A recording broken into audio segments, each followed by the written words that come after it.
Hello food lovers, welcome to our channel. నేను మీ రాణి Eramsetti. Friends, ఈరోజు recipe వచ్చేసి మెత్తని పకోడీ అండి. షాప్లో కొన్న దానిలో చాలా టేస్టీగా క్రిస్పీగా చేసుకోవచ్చు. ఆ ప్రాసెస్ అంతా చూపిస్తాను. వీడియోని ఫస్ట్ నుంచి లాస్ట్ వరకు చూడండి, స్కిప్ చేయకుండా చూడండి. అచ్చం బయట కొన్న దానిలో మనం ఇంట్లోనే ఈజీగా అన్నీ కూడా ఇంట్లో ఉన్న ఇంగ్రీడియంట్స్తోనే టేస్టీగా చేసుకోవచ్చండి. ఆ ప్రాసెస్ అంతా వీడియోని స్కిప్ చేయకుండా ఫస్ట్ నుంచి లాస్ట్ వరకు చూడండి.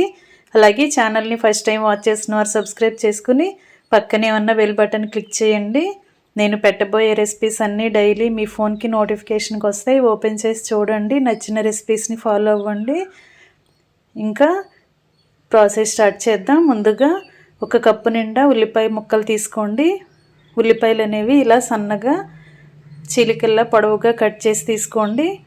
అలాగే కొన్ని పచ్చిమిర్చి ముక్కలు కూడా 2-3 టేబుల్ స్పూన్లు పచ్చిమిర్చి ముక్కలు కూడా తీసుకోండి. సన్నగా తరిగిన కొత్తిమీర తీసుకోండి.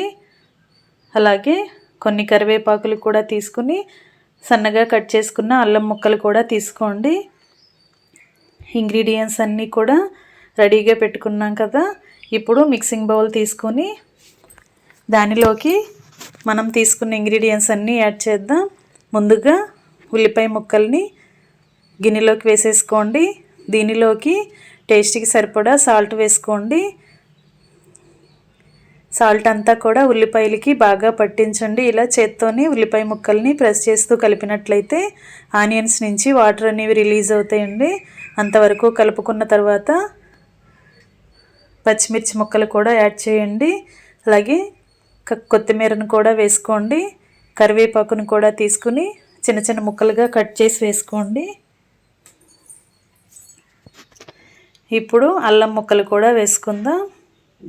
2 టేబుల్ స్పూన్లు అల్లం ముక్కలు కూడా వేసుకోండి.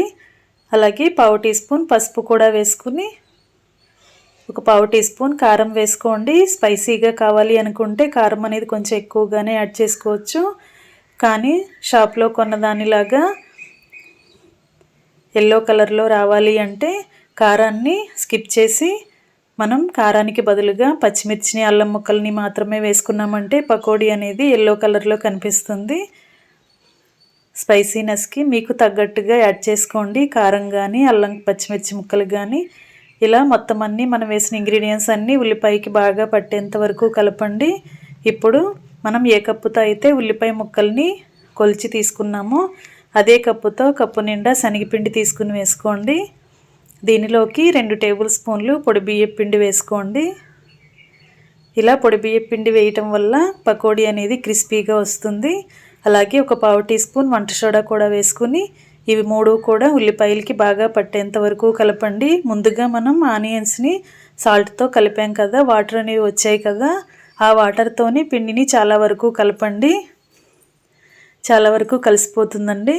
తర్వాత మనం ఏ కప్పుతో అయితే ఉల్లిపాయలు శనగపిండి కొలిచి తీసుకున్నామో అదే కప్పుతో కప్పు వాటర్ తీసుకుని ఇలా యాడ్ చేయండి. మనం పకోడీ పిండిని మెత్తని పకోడీలాగా చేయాలి అనుకుంటున్నాం కదా, దానికి కోసం వాటర్ని 1/3 కప్పు వరకు పోసి కలపండి.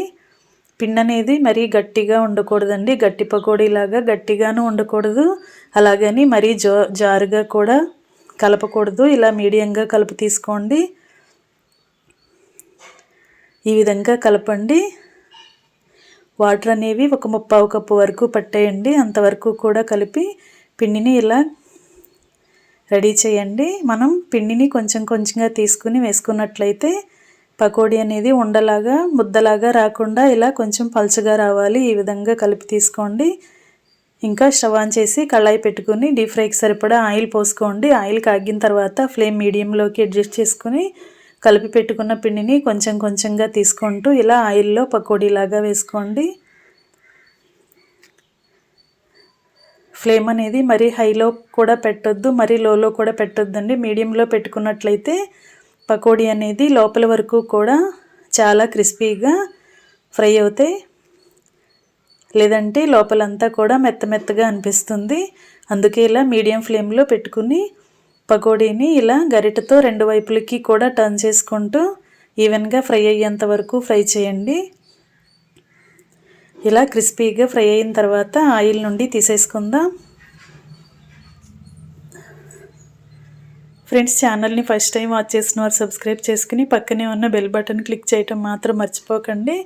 నేను పెట్టబోయే రెసిపీస్ అన్నీ డైలీ చూడండి. నచ్చిన రెసిపీస్ని ఫాలో అయ్యి కుక్ చేసి పిల్లలకి సర్వ్ చేయండి. ఇలా ఆయిల్ నుంచి తీసేసుకుని వేరొక ప్లేట్లోకి పెట్టేసుకుందాం. ఇదే విధంగా మిగిలిన పిండిని కూడా కొంచెం కొంచెంగా తీసుకుంటూ ఇలా ఆయిల్లో పకోడీలాగా వేసుకోండి. వీటిని కూడా డీప్ ఫ్రై చేసుకుని ఈవెన్గా ఫ్రై చేసుకుని ఆయిల్ నుండి తీసేయండి. ఇలా వేడివేడి పకోడీని బయట వాతావరణం చల్లగా ఉన్నప్పుడు ఇంట్లోనే ఇలా మెత్తని పకోడీని ప్రిపేర్ చేసి పిల్లలకి సర్వ్ చేసామంటే వారందరూ కూడా చాలా ఇష్టంగా తింటారు. ప్రాసెస్ నచ్చితే లైక్ చేయండి, వీడియోని షేర్ చేయండి. Thanks for watching. నేను మీ రాణి ఎర్రంశెట్టి.